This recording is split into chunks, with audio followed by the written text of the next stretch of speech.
खैरन तो फकीर, एक सिंहासन में चले,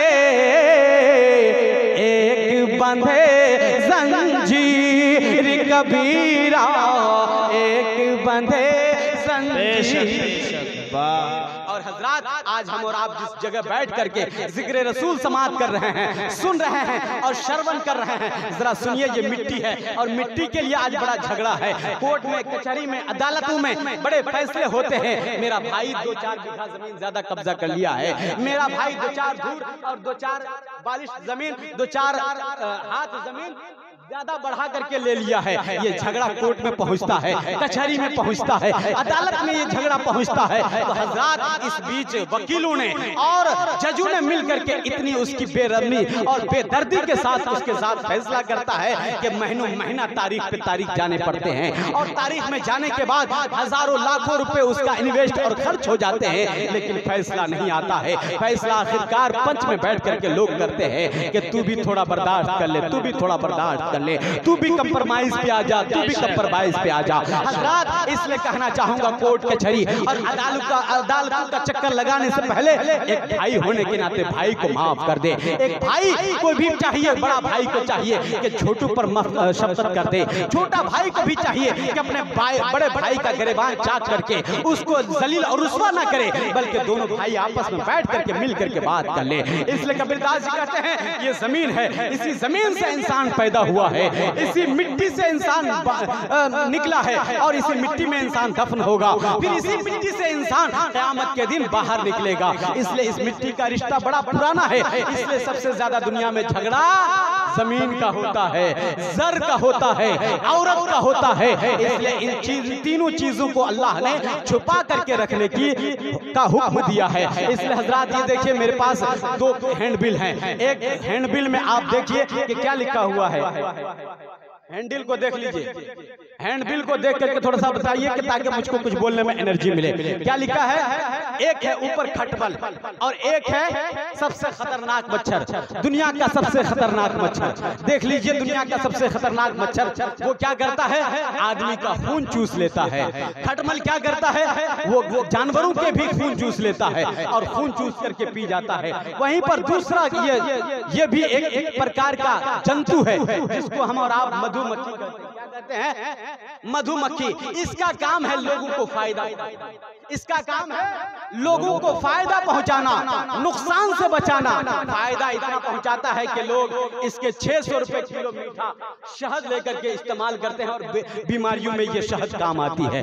और ये शहद जब इंसान पीता है, हजारों बीमारियों में काम आने वाली ये शहद होती है। लेकिन हजरात, बताना चाहता हूँ, ये जब गुस्से में आ जाए और जब पावर में आ जाए और इस पर कोई छेड़ दे, तो फिर ये मधुमक्खी चुप होकर के नहीं बैठती है। फिर वो ऐसा वार करती है कि फिर उस पर पत्थर चलाने वाला जब एक थोड़ा सा तिनका चलाता है, पत्थर चलाता है, तो फिर उसको ऐसा जवाब मिलता है कि दोबारा उसकी तरफ देखने के लिए तैयार नहीं होता है। क्या मतलब? वो जो मधुमक्खी है वो यूनिटी में रहती है, वो एकता में रहती है, वो एक जगह छत्ते में लगा करके एक जगह बैठती है। उसका पावर इतना होता है, इंसान उससे डरता है। ये काट लेगी तो पूरा बदन फूल जाएगा। ये मधुमक्खी काट करके इंसान का जिस्म फूला करके मोटा तगड़ा कर देगा। लेकिन याद रखना, ये यूनिटी काम आ रही है। इसी तरह से इंसान को चाहिए, हम मुसलमानों को चाहिए कि हमारी यूनिटी हो, हमारी मजबूती हो। हम एकता, अखंडता, प्यार, प्रेम के एक धागे में, एक मदरसे की तंजीम के नीचे जब हमारी तंजीम हमें आवाज दे, जब हमारा मदरसा हमें पुकारे, तो हम एक जगह खड़े हो जाएं। आज बिखरे हुए हैं जो हमारे हालात, हमारे सामने ये हालात नजर आ रहे हैं, चाहे किसी भी सूरत में आए हो, चाहे वक्फ बिल की सूरत में हो, चाहे 3 तलाक की सूरत में हो, चाहे हुक्मरानों का जुल्म हो, हाकिमों का जुल्म हो, बादशाहों का जबरो जुल्म हो। ये इसलिए होता है कि हम बिखर गए हैं। कोई सपा को वोट देगा, कोई बसपा को वोट देगा, कोई बीजेपी में जाएगा, कोई जेडीयू में जाएगा, कोई टीएमसी में जाएगा। इसलिए इंसान एक जगह मुत्तहिद और एकता, अखंडता होकर के एक जगह होने की जरूरत है। इंसान एक कायद के नीचे, एक झंडे के नीचे आकर के खड़े होकर के एक इंसान खड़ा हो जाए, अपनी क़यादत को मजबूत कर ले, तो फिर कल कोई हमें आंख दिखाने वाला नहीं होगा। जायदाद हमारी और हुक्म का फैसला वो कर रहा है, हमारी जमीनों का सर्वे वो करेगा, हमारी जमीनों की जांच पड़ताल वो करेगा।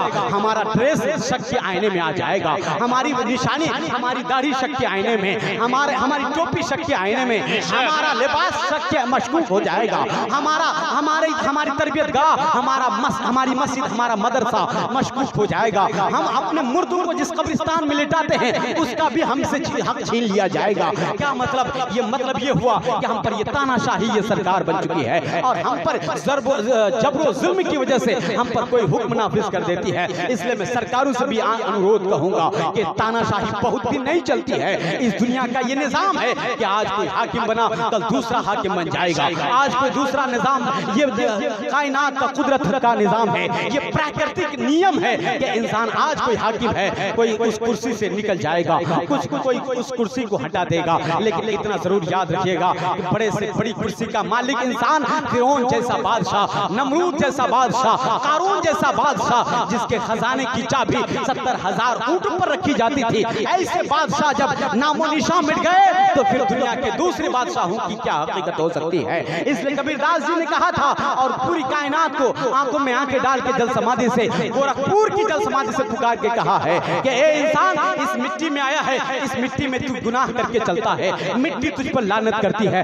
गुनाह करके इतराता है, किसी का हक खा करके, नाजायज हक दबा करके खा लेता है। मिट्टी पुकार पुकार के कहती है मुझ पर तू नाहक जुल्म करता है और फिर मुझ पर सीना खोल कर चलता है, सीना ऐंठ कर चलता है। इसलिए मिट्टी पुकार कर ये कहती है, या फिर कोई जुल्म करता हो, हमारा हाथ कभी जुल्म करता है, किसी पर अत्याचार हो, किसी पर जुल्म जुब्र हो, कोई ताकत वाला नहीं है तो ताकत वाला मार के जाता है कि तुम मेरा क्या बिगाड़ लेगा। अपने भाई को, अपने समाज में जो कमजोर है उसको मारता पीटता है, तुम मेरा क्या बिगाड़ लेगा, तुम मेरा क्या बिगाड़ेगा। साथ में मेरे थाना मेरे साथ है, पुलिस की वर्दी मेरे साथ है, पुलिस की ताकत मेरे साथ है, और अड़ोस पड़ोस में MP MLA विधायक सरपंच और दुनियादार और हुक्मरानों के ओहदेदार ये हमारे साथ है, तुम मेरा क्या बिगाड़ लोगे। याद रखना, तुम्हें इस दुनिया की ताकत पर गुरूर है, तुम्हें इस दुनिया की ताकत पर गुरूर है, तुम्हें इस दुनिया की ताकत पर तुम्हें बड़ा घमंड है, लेकिन अल्लाह की ताकत के सामने किसी की ताकत नहीं चलती है। जब मजलूम की आह आसमान की तरफ चलती है और रब से फरियाद करती है, मजलूम की आह हिला करके रख देती है, चाहे वो कहीं भी हो, किसी भी मुल्क में हो, किसी भी देश में हो। इसलिए मजलूम की आह से बचने के लिए मेरे पैगंबर ने इरशाद फरमाया है, तुम्हारी ताकत वक्ती तौर पर ताकत काम कर सकती है, चंद दिनों के बाद एक नौजवान जो बुढ़ापे की मंजिल पे पहुंच जाता है उसकी ताकत कहां चली जाती है। एक इंसान जो ताकतवर कहलाता था उसकी ताकत चंद ही दिनों में खाक हो जाती है, खाक में मिल करके राख हो जाती है, फिर उसकी ताकत का अंदाजा कौन लगा सकता है। इसलिए इतनी बातों का ख्याल रखना कि जनाब ये जिंदगी मिली है, जिंदगी ये नहीं है किसी के लिए। इसलिए हुजूर ताजुल शरिया फरमाते हैं जिंदगी ये नहीं है, जिंदगी है नबी की, नबी के लिए जीना मरना है सब नबी के लिए। इसलिए इस्लाम और इस्लाम के प्रवर्तक ने और पूरी कायनात के पैगंबर ने दुनिया वालों को ये बताया है कि इस धरती पर ऐसे रहो जैसे मुसाफिर रहता है, चंद दिनों के लिए आया, थोड़े दिन रह करके, थोड़ी देर सुस्ता करके फिर वो अपनी मंजिल की तरफ चला जाता है। और कबीरदास जी ने इसी की तर्जमानी करते हुए कहा था और इस दुनिया को बताया था कि ये जमीन की हकीकत कुछ नहीं है, ये जमीन इतनी पावरफुल है, बड़े से बड़े नौजवान को, ताकतवर को, पहलवान को ये पल भर में खा करके निस्तो नाबूद कर देती है। इसलिए मिट्टी की पुकार क्या है वो सुन लीजिए। माटी कहे कुम्हार से, माटी कहे कुम्हार से, तू क्यों रो दे मोर, माटी कहे कुम्हार से, तू क्यों रो दे मोर। अरे एक दिन ऐसा आएगा मैं रोंदूंगी तेरे कबीरा, मैं रोंदूंगी तो। इसलिए हजरात ये जरूर कह के जाऊंगा कि कुरान ने कहा है वो मल हयात दुनिया इल्ला मताउल गुरूर, ये दुनिया की पूरी जिंदगी और दुनिया का साजो सामान ये सिर्फ धोखे का सामान है, धोखे के सिवा कुछ नहीं है। इसलिए इस धोखे के सामान के चक्कर में मत पड़ना। अगर इस धोखे के सामान को हासिल करने के चक्कर में पड़ जाओगे तो फिर आखिरत में कुछ हिस्सा तुम्हारे हाथ नहीं आएगा। इसलिए आखिरत बनाने के लिए अपने बच्चों को जागरूक कीजिए, अपने बच्चों को अच्छी तरबियत दीजिए, अच्छी तालीम से आरास्ता कीजिए।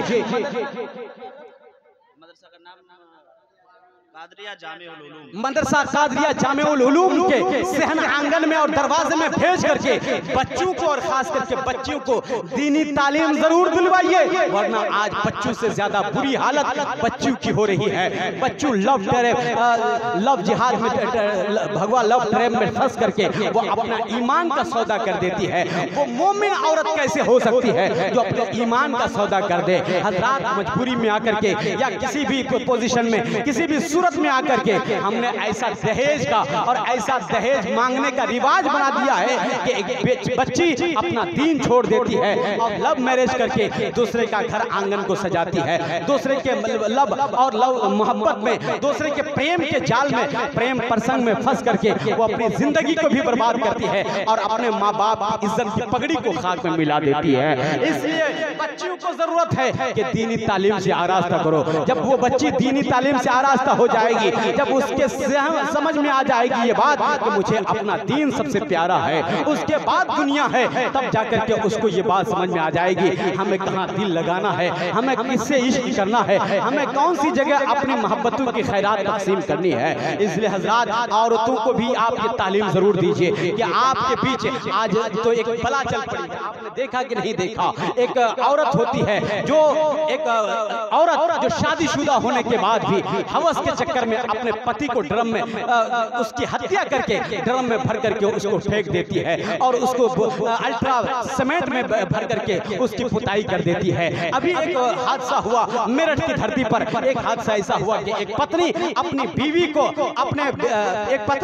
अपने पति को गला घोट करके अपने प्रेमी के साथ और अपने प्रेमी के साथ मिल करके उसकी हत्या करती है। फिर उसके बाद एक सांप ला करके जहरीला सांप खरीदती है, जहरीला सांप खरीद करके 10 डंक मरवाती है। फिर उसका देहांत हो जाता है। बताना चाहता हूँ ये समाज किधर जा रहा है। मैं किसी समाज की तखसीस नहीं कर रहा हूँ, इसमें हिंदू भी शामिल है, मुस्लिम भी समाज भी शामिल है। इसलिए मेरे पैगंबर ने इरशाद फरमाया और दुनिया वालों को बताया, मा तरक्तु बादी फितरतन अदर्रा अलर रिजाल मिनन निसा, मैंने अपने बाद मेरे अपने जमाने के बाद कोई ऐसा फितना नहीं छोड़ा जो औरत से ज्यादा बड़ा फितना हो।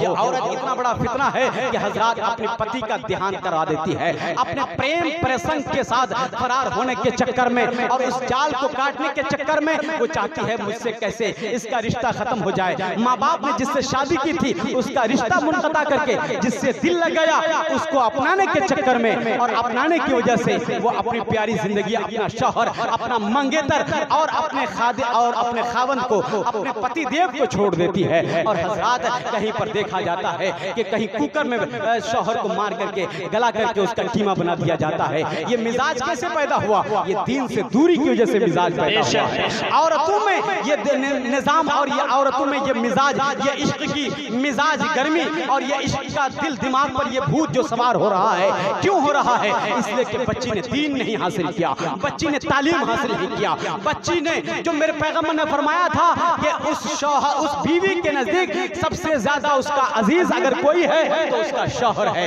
यानी सबसे ज्यादा प्यार करने के काबिल और प्यार करने के लायक अगर इस दुनिया में कोई है तो शौहर के लिए हुक्म दिया मेरे नबी ने कि वो अपने बीवी से मोहब्बत करे। और बीवी के लिए हुक्म होता है कि अगर तुम्हें जन्नत भी हासिल करनी हो ना तो अपने शौहर के कदमों में ही हासिल होगी। तुम्हें अगर जन्नत मिलनी है, तेरा रब तेरी जन्नत तेरे शौहर के कदमों में रख दिया है और तेरे कदम में, फिर कहोगे औरतों के कदम में क्या है? तो याद रखना, औरतों के कदम में भी मेरे नबी ने इरशाद फरमाया कि बच्चों की जन्नत उस औरत के, बच्चों की जन्नत उस औरत के कदम के नीचे है और उस औरत की जन्नत शौहर के कदम के नीचे जन्नत है। कितना बड़ा पैगाम दिया मेरे नबी ने, और मुआशरा की इस्लाह के लिए अच्छा पैगाम मेरे नबी ने दिया कि जनाब अगर औरत चाहे कि मैं अपनी दुनिया को सवार लूं, आखिरत को बेहतर बना लूं, कब्र मेरी अच्छी हो और कब्र में हश्र में हर जगह मुझे कामयाबी मिले, तो उसके लिए जरूरी है कि अपने शौहर की ताबेदारी और फर्मा बरदारी करे। और अगर कोई शौहर चाहे कि मेरी जिंदगी में अच्छी जिंदगी शामिल हो जाए, मेरा घर जन्नत जैसा घर बन जाए, तो मर्द को चाहिए कि अपनी शौहर अपनी बीवी से टूट कर प्रेम करे, टूट कर मोहब्बत करे। इसलिए तो कहा गया है कि मर्दों से कि अगर तुम्हें सबसे ज्यादा हक अदा करना है तो अपनी बीवी की मोहब्बत का हक अदा करो, और बीवी को कहा गया है कि अगर तुम्हें सबसे ज्यादा अगर तवज्जो देनी है तो अपने शौहर की तरफ तवज्जो देनी है। इसलिए हज़रात इन बातों को माँ बहनों के हवाले से जरूर कहूंगा कि आपकी बच्ची हो या आपकी बेटी हो, अपनी बेटी को ये जरूर तालीम दीजिए। चलिए मैं आपको ये तालीम से जोड़ने के लिए मैं चाहता हूँ मदरसा कादरिया जो आपके इदारे हैं, आपके अपने इदारे में आइए 10, 20, 100, 50 रुपए जो अल्लाह ने आपको दिया है इस इदारे को कायम करने के लिए, इस इदारे की तरक्की के लिए, इस मदरसे को बढ़ाने के लिए, इसमें तालीम तरबियत अच्छी होने लगे, इसमें ज्यादा से ज्यादा अच्छी पढ़ाई होने लगे, अच्छा इंतजाम हो जाए और तालिबे इल्म अच्छे पढ़ करके यहाँ से फारिग हो, तो आइए आज आप अपनी गाढ़ी कमाई से 10 रुपया, 20 रुपया, 100 रुपया, 50 रुपया लेकर के उठिए और उठ करके ला करके यहाँ इन उलमा को दे दीजिए, ताकि आपका 10 रुपया भी जाये ना हो और बर्बाद ना हो, नुकसान ना हो, बल्कि एक एक पैसा का हिसाब आपको मिले, और इससे बड़ा हिसाब क़यामत में आपको मिलने वाला है। उस पैसे से गरीब बच्चे पढ़ेंगे तो वो गरीब बच्चे कहेंगे मेरे परवरदिगार, मेरे माँ बाप के पास पढ़ाने के लिए पैसे नहीं थे, लेकिन समाज में ऐसे लोग जरूर थे जिन्होंने मेरी मदद की है, मेरी तालीम में मदद की, मुझे पढ़ने में मदद की। ऐसे लोगों को मैं बख्शना चाहता हूँ, मैं वसीला बना करके उसे अपने साथ जन्नत में लेके जाना चाहता हूँ। आलिम आगे आगे जाएंगे और पीछे पीछे उसके मानने चाहने वाले, उसकी मदद करने वाले जाएंगे। इसलिए अपने बच्चों को आलिम बनाइए, फाजिल बनाइए, मास्टर, इंजीनियर, डॉक्टर, इंजीनियर सब बनाइए, लेकिन उससे पहले दीनदार बनाइए। उस दीनदारी को बनाने के लिए आपका मदरसा कितना मजबूत है, आइए उसमें हिस्सा लीजिए, उसमें शामिल हो जाइए। आइए 10 रुपया, 20 रुपया, 100 रुपया, 50 रुपया जो भी हो सके आप अपनी जेब में से निकाल करके दाएं जेब से निकालिए और बाएं जेब में रख करके आगे बढ़ जाइए। आपका एक एक पैसा, आपके पैसे के एक पैसे के बदले में अल्लाह ताला आपको जन्नत अता फरमाएगा, आपके मरहुमीन को इसका सवाब अता फरमाएगा। अपनी माँ के नाम पर, अपने बाप के नाम पर, अपने बाल बच्चों के नाम पर, अपने कारोबार के नाम पर जरूर आकर के 10 रुपया, 20 रुपया, भाई आपसे मैं कोई बड़ा डिमांड नहीं करता हूँ, कोई बड़ी रकम का मुतालबा नहीं करता हूँ, कोई ज्यादा पैसे नहीं मांगता हूँ। सुभान अल्लाह। मोहम्मद जुबैर भाई ने आए, इन्होंने भी पैसे से ताउन दे करके अब मदरसे में खिदमत की है। अल्लाह ताला इस खिदमत को कबूल फरमाए। ये देखिए हमारे एक चाचा आ गए, इन्होंने 100 रुपया दे करके मदरसे का वहाँ दीजिए, वहाँ दीजिए, मदरसे का पैसा वहाँ दे करके जाइए, ताकि अल्लाह आपके एक एक पैसे के बदले में 1000 भला बीमारी से आपको बचाए, 1000 गुनाहों से बचाए। जज़ाकल्लाह। हमारी बहन ने 100 रुपये, 20 रुपये, 200 रुपये से नवाज करके अपने हिस्से को मुकम्मल किया है। आप भी पीछे ना रहिए, आप अपनी जेब में, अपने में आपके पास जो भी है वो लिखवा दीजिए या दे दीजिए, ताकि आपका पैसा दान में, खैरात में और इस कामयाब रास्ते में खर्च हो जाए, ताकि आपको इसका फायदा सुबह क़यामत तक मिलता रहे। आइए ये देखिए हमारे भाई आए, इन्होंने 100 रुपया दिया। सुभान अल्लाह। हाँ, मदरसा में आइए, मदरसे के नाम पर भाई, मैं अपने लिए नहीं, आपके लिए। वालेकुम सलाम। माशाअल्लाह। 1000 रुपया। सुभान अल्लाह। मदरसे के लिए हमारे चाचा नाम बोलिए। अच्छा, गोन्हो भाई और मोहम्मद यासीन उर्फ यासीन ये आए, इन्होंने 1000 रुपए देने दिया है। माशाअल्लाह। अल्लाह इनकी कारोबार में, रोजगार में खूब बरकत अता फरमाए। अच्छा, सुभान अल्लाह। पिछले साल का भी 1000 बाकी था, वो भी दे दिया, और अब की बार का 1000 रुपया वो भी अब की बार दे दिया। सुभान अल्लाह। अल्लाह ताला इनके हर जायज़ मकसद को कामयाब फरमाए, इनके बाल बच्चों को मौला सेहत तंदुरुस्ती अता फरमाए, घर परिवार में कामयाब जिंदगी अता फरमाए। भाई आइए, अब क्यों भागना चाह रहे हैं, अभी एक से एक बड़ा प्रोग्राम होगा, और आपके बंगला भाषी चतुर्वेदी खतीब भी हैं, मुकर्रिर भी हैं, शायर भी हैं। आप उठ करके ना जाइए, 4 बजे तक प्रोग्राम चलने वाला है, इसलिए आप ये ना घबराइए। 2-4 लोग चले गए, अभी गेहूं की कटनी चल रही है, इसलिए वो लोग जा रहे हैं, उनको जाने दीजिए। लेकिन आप अपने अंदर कुछ पैदा कर, इनकलाब पैदा करने के लिए आइए। मैं आपसे कुछ नहीं मांगता हूँ, 50 रुपए भी अगर आपके पास है, आपने अपने मरहुमीन के नाम पर जो आपसे रुखसत हो गए, जो आपसे इस दुनिया को छोड़कर चले गए। देखिए हमारी बहनें, मर्दों से ज्यादा हमारी बहनें आई हैं, और हमारी माँ बहनें आकर के अपनी गाढ़ी कमाई से, मेहनत की कमाई से, जिस पैसे से इन्हें अपना सामान खरीदना था, यहाँ तक के अलता पाउडर, लिपस्टिक और जो भी सामान, मेकअप के सामान थे, वो खरीदने के बजाय आज उठिए और आज आकर के ये सामान, आखिरत का सामान खरीद लीजिए। इंशाअल्लाह ये सामान, दुनिया का सामान खरीदेंगे, ये चंद महीनों में खत्म हो जाएगा, लेकिन ये वो सामान आखिरत है जो कयामत तक खत्म नहीं होने वाला है। इसलिए भाई कोई उठिए, आइए, और कोई ऐसा मर्द कलंदर हो, कोई ऐसा मर्द मुजाहिद हो जो 200 रुपए ला करके हमें दे दे। इतने बड़े मजमे से मैं इतना बड़ा कोई सवाल नहीं किया हूँ जो पूरा न कर सके। कोई भाई आए जो 200 रुपया दे करके इस अजीम कारनामे को अंजाम दे, जो हजरत अबू बकर की सिद्दीक का सदका पा सके, हजरत उमर की अदालत, हजरत उस्मान की सखावत, हजरत अली की शुजाअत बहादुरी का सदका हासिल करने के लिए थोड़ा सा 2-4 कदम आगे बढ़े। 200 रुपये का मुतालबा है, 200 रुपये कोई भाई आकर के दे दे, और अपने रब को गवाह बना करके, रब के फरिश्तों को गवाह बना करके ये ऐलान करे कि मैं अपने मदरसे को आगे बढ़ाने के लिए, मदरसे की बच्चियों को तालीम दिलवाने के लिए, और मदरसे में पढ़ने वाले बच्चों को हौसला बढ़ाने के लिए, यहाँ की तालीम और तरबियत को आगे बढ़ाने के लिए मैं ये 200 रुपए देता हूँ। कसम खुदा की, जब सिद्क दिल से कोई 200 नहीं, 2 रुपए भी अल्लाह के नाम पर खर्च करता है, अल्लाह उसे 2000 या 2 लाख 2 करोड़ में तब्दील फरमा कर उसे बेशुमार अता फरमा देता है। बांग्ला भाषी चतुर्वेदी खतीब आने वाले हैं, इसलिए आप जाइए नहीं, आपको सुनने को मिलेगा। अरे भाई आइए, थोड़ी देर बैठिए, और सुनने के बाद आपका दिल खुश हो जाएगा, बाग बाग हो जाएगा। सुनिए। हृदय में मुस्तफा का यदि प्यार नहीं है, हृदय में मुस्तफा का यदि प्यार नहीं है, जन्नत में वो जाएगा कैसे। तकबीर, नारे रिसालत, मसलके आला हजरत उलमाए अहले सुन्नत हजरत मौलाना मुफ्ती रफीकुल इस्लाम चतुर्वेदी साहब किबला, हजरत मौलाना मुफ्ती रफीकुल इस्लाम चतुर्वेदी साहब किबला, नारे तकबीर, नारे रिसालत। बिरादर इस्लाम, আপনাদের সামনে এখনই বাংলা ভাষী চতুর্বেদী বক্তা মুফতি রফিকুল ইসলাম সাহেব স্টেজে উপস্থিত হয়ে গেছেন। আপনারা যারা এদিকে ওদিকে বাড়িতে দোকানে ঘোরাফেরা করছেন, অতি শীঘ্রই নিজ নিজ জায়গা নিয়ে বসে যান। এখন আপনাদের সামনে জনাব মুফতি রফিকুল ইসলাম সাহেব উপস্থিত হয়ে গেছেন। সুবহানাল্লাহ, माशाअल्लाह, सुभान अल्लाह, माशाअल्लाह। ये देखिए पुरनूर चेहरे के साथ हजरत अल्लामा मौलाना रफीकुल इस्लाम साहब, खतीबुल हिंद, नाशे मसलक के आला हजरत, मुफक्किर कौम मिल्लत, मुदब्बिर कौम मिल्लत हजरत अल्लामा रफीकुल इस्लाम साहब चतुर्वेदी बंगला भाषी मुकर्रिर खतीब, ये बहसियत खतीब तशरीफ लाए। मैं हार्दिक स्वागत, अभिनंदन, इस्तकबाल करता हूँ।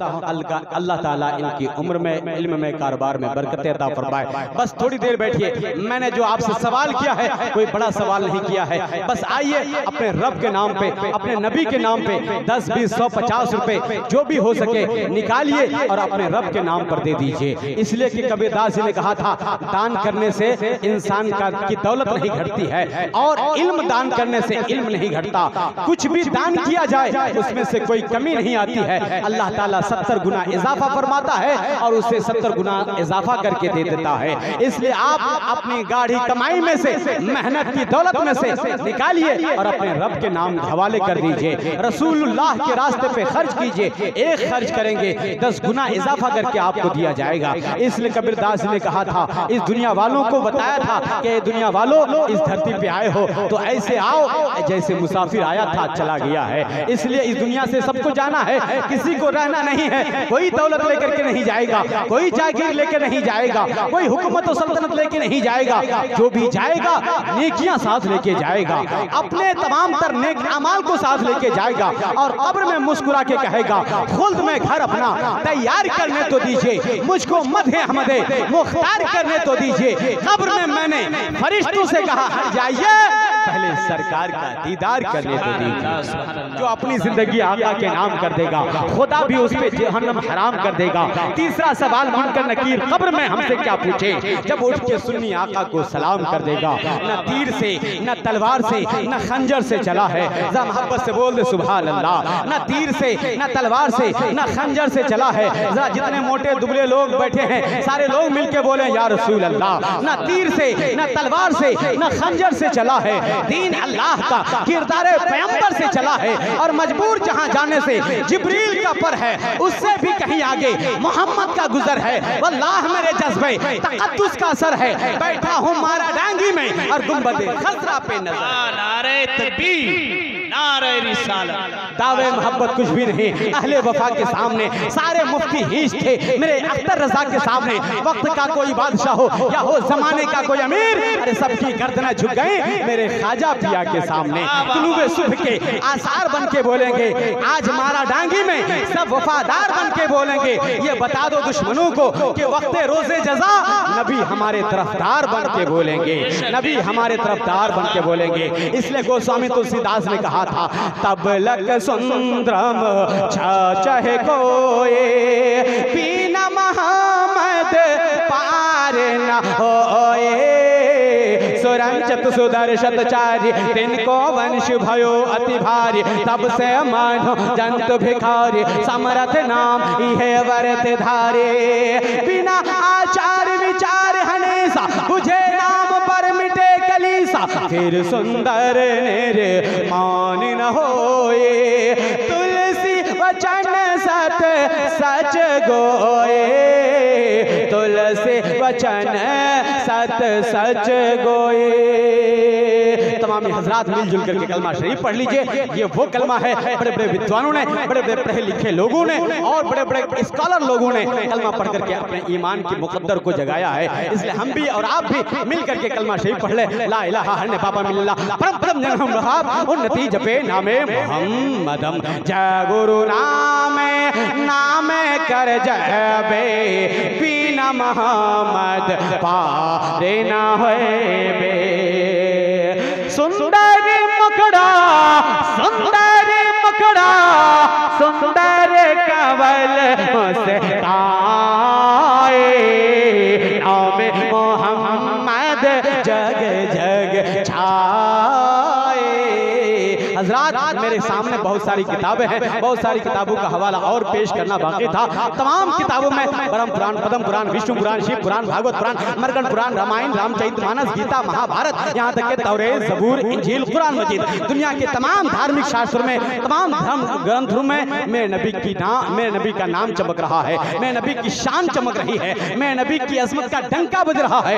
इसलिए मैं मुख्तसर में इतना समझा और बता देना चाहता हूँ ताकि आपको नबी की अजमत का पता चल जाए और भारत के भटकुल ईमान बदअकीदों को मालूम हो जाए कि हमारा गांधी का गुरूर मुसलमान जिंदा है, क्योंकि हमारी सुबह जिंदा है, हमारी शाम जिंदा है, हमारे दिल की तख्ती पर नबी का नाम जिंदा है। इसलिए इतना समझ लीजिए मेरे नबी का नाम कहाँ कहाँ है। दरिया की रवानी में, मौजूद की तुगयानी में, समंदर की सैलानी में, बादल के शोर में, हवाओं के जोर में, कलियों की चटक में, फूलों की महक में, सब्ज की लहक में, आग की धमक में, हीरे की चमक में, नींबू की खटास में, कंद के मिठास में, मूसा के जलाल में, ईसा के जमाल में, यूसुफ की जुदाई में, याकूब की दुहाई में, पहाड़ों की ऊंचाई में, गार की गहराई में, खिरत की खबर में, इश्क की नजर में, ला इलाहा इल्लल्लाह की हस्ती में, मोहम्मदुर रसूलुल्लाह की मस्ती में। गर्ज के अल्लामा शबनम जबलपुरी जब ही तो कहते हैं हर शय में अगर आपका जलवा नहीं होता, होती ही नहीं शाम, सवेरा नहीं होता, वो नूर मुजस्सम गर ना आते जमीन पर, सूरज भी निकलता तो उजाला नहीं होता। संजय मिश्रा ने कहा था आशिक है तो अंगारे पे चल सकता है, 100 बार गिरे फिर भी संभल सकता है, है और हमें भी हासिल है उनकी गुलामी का शरफ। सूरज मेरे आंगन से भी निकल सकता है। और किसी ने कहा था हुक्म रसूल पाक में कुर्बान हो गए, दस्ते नबी पे साहिब ईमान हो गए। और पत्थरों को क्यों खुदा मानते हैं लोग? पत्थर तो कलमा पढ़ के मुसलमान हो गए। इसलिए हजरात मैं नबी की शान का ये आलम है, पूरब से लेकर पश्चिम, उत्तर से लेकर के दक्षिण, जिस दिशा में जाओ उधर मेरे नबी का नाम चमक रहा है। जब भी तो यूपी का वकार, दिल्ली का करार, उड़ीसा का निखार, मुंबई की शान, कलकत्ता की जान, अहले सुन्नत की पहचान। जरा मोहब्बत से बोल दो हमारा डांगी का गुयूर मुसलमान, बरेली के अहमद रजा खान पूरी दुनिया की आंखों में आंखें डाल के कहते हैं अर्श पे ताजा छेड़छाड़, फर्श पे तुरफा धूमधाम। अरे कान जिधर लगाइए बस नारे तकबीर, नारे रिसालत, कलाम आला हजरत, कलाम आला हजरत, नारे तकबीर। बहुत खूब। कान जिधर लगाइए बस उधर तेरी ही दास्तान है। इसका मतलब यह है कि हजरात जिस मुल्क में, जिस देश में, जिस कंट्री में चले जाओ वहां मेरे नबी का नाम चमक रहा है। ये और बात है कि आज ये उम्मत मफलूज हो चुकी है। ये इस उम्मत के पास वो तवानाई और वो ताकत नहीं है कि ये किसी को आंख दिखा करके बात कर सके। आज हमारे फिलिस्तीन के भाई सिसक रहे हैं, मजलूम हैं, आहो फगा कर रहे हैं, लेकिन उसकी आवाज पर हाँ मिलाने वाला कोई नजर नहीं आता है। मैं कहना चाहूंगा मेरे नबी ने इरशाद फरमाया था कि आखिर जमाना ऐसा भी आएगा, जमाना आएगा, एक ऐसा दौर आएगा कि तुम सैलाब के झाग की तरह हो जाओगे, सैलाब में बहते हुए तिनके की तरह हो जाओगे। सहाबा ने अर्ज किया या रसूल अल्लाह क्या हम उस दौर में कम हो जाएंगे, हमारी संख्या, हमारी तादाद कम हो जाएगी? मेरे नबी ने इरशाद फरमाया नहीं नहीं, तुम कसीर तादाद में रहोगे लेकिन तुम्हारी हैसियत सैलाब में बहते हुए तिनके की तरह हो जाएगी। तो अर्ज किया गया या रसूल अल्लाह या हबीब अल्लाह आखिर क्या वजह है कि हमारे अंदर वो कमजोरी आ जाएगी, हमारे अंदर वो मजबूरी आ जाएगी? नबी ने इरशाद फरमाया अल्लाह ताला तेरे दिल में वहन पैदा कर देगा। नबी ने इतना कहा था वहन पैदा कर देगा। सहाबा ने अर्ज किया या रसूल अल्लाह ये वहन क्या चीज है? मेरे नबी ने इरशाद फरमाया मौत से डरने लगना, मौत से खौफ और दुनिया से मोहब्बत करना। यानी दुनिया से मोहब्बत करते करते मौत से इतना खौफदार हो गया है हम मर जाएंगे। अरे मुसलमान मरता है अगर जंगू में मर जाए, कहीं शहादत का दर्जा पा जाए तो फिर उससे बड़ी क्या बात होती है। लेकिन आखिरी जमाने में लोग मौत से डरने लगेंगे और दुनिया से रग़बत करने लगेंगे। यही वजह है कि लोगों में वहन पैदा हो जाएगा। अल्लाह ताला की बारगाह में दुआ है मौला ताला फिलिस्तीनी भाइयों की हिफाजत फरमाए और वहाँ के लोगों के हालात को बेहतर बनाए, अमन और सुकून की हवा फिजा चला दे, वहाँ के लोगों की जिंदगी को अमन और सुकून में तब्दील फरमा दे। मौला ताला जालिमों को निस्तो नाबूद फरमाकर हलाकत और तबाही व बर्बादी के निशाने पर पहुंचा दे। आमीन बिजाहि सय्यिदुल मुरसलीन। जल्दी जल्दी कलमा शरीफ पढ़ लीजिए, ला इलाहा इल्लल्लाह मुहम्मदुर रसूलुल्लाह। हमेशा हमेशा हमेशा मिदहते खैरुल अनाम में गुजरे, दुआ है ये उम्र दुरूद व सलाम में गुजरे। अस्सलामु अलैकुम व आखिरु दावाना सुभान अल्लाह, सुभान अल्लाह, सुभान अल्लाह। फसाहत नाज करती है, बलागत नाज करती है, फसाहत नाज करती है, बलागत नाज करती है।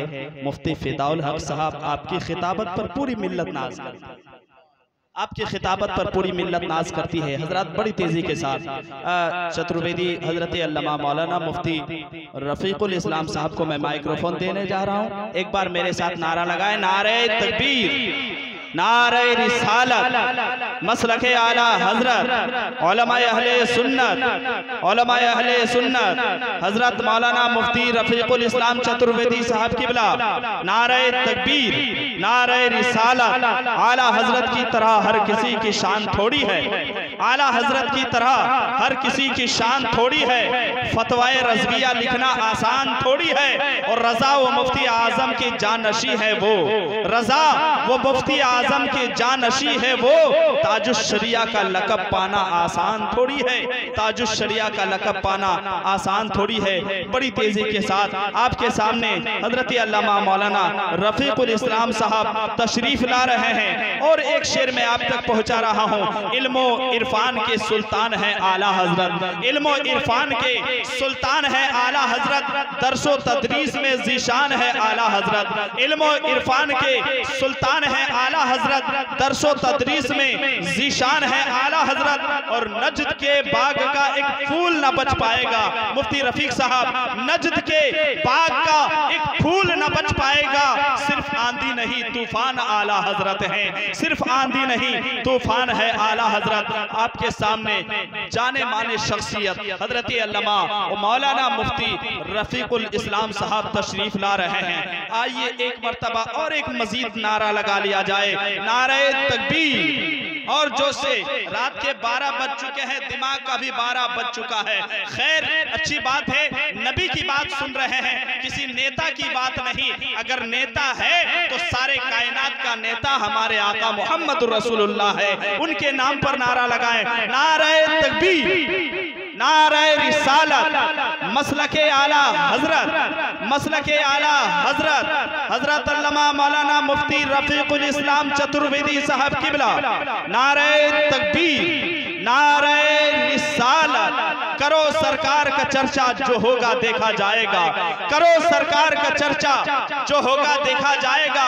और मनाओ हर साल जलसा, जो होगा देखा जाएगा। और अभी नबी के मानने वाले हैं जिंदा, लगाओ जोर से नारा, तो होगा देखा जाएगा। आपके सामने हजरत अल्लामा मौलाना मुफ्ती रफीकुल इस्लाम चतुर्वेदी साहब किबला। इस टेबल को हटा लीजिए हजरत, इसको रखें या हटा दें? अच्छा रहेगा ना?